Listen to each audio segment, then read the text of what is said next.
Hello everyone, welcome back to my mini blog. So দেখো কি পরিমাণে রোদ উঠিয়েছে বাইরে। আর ঘরে আসার পর দেখলাম মা শিবের মাথায় জল দুধ দই দিয়ে দিচ্ছে, কারণ আজকে শ্রাবণ মাসের লাস্ট সোমবার। তো অবভিয়াসলি ওরা তো দিবেই, প্রত্যেক সোমবার দেওয়া হয়। আর তারপরে আমাদের মশাতো বোন মানে নেহাও এসেছে, ও দিয়েছে। এখন দিদি দিচ্ছে, তারপরে ও দিচ্ছে, এক এক করে সবাই দিয়েছে। আর গাইজ আমি একটু ভালো মতো ক্লিপ নিতে পারছিলাম না, কারণ আমার ফোনও ঠিক না বলবো। আর মানে আমি কাজেও আছি, ক্রোশেটের অর্ডারও এসেছে, তাই জন্য। আর এই যে আমাদের গোপালের মেকআপের লাস্ট আউটকামস যেটা।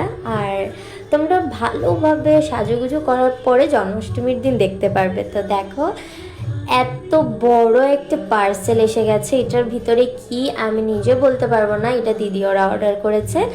যেটাই হোক আমি পরের ভিডিওতে অবশ্যই দেখাবো। তো এখন পড়াতে যাই। 5টা বাজে, বাট কিভাবে রোদ বাইরে, এই যে রোদ দেখতেই পাচ্ছ। সো জানি না এই গরমগুলা কিভাবে কবে কমবে। তো আজকে যেন এতটুকু, টাটা।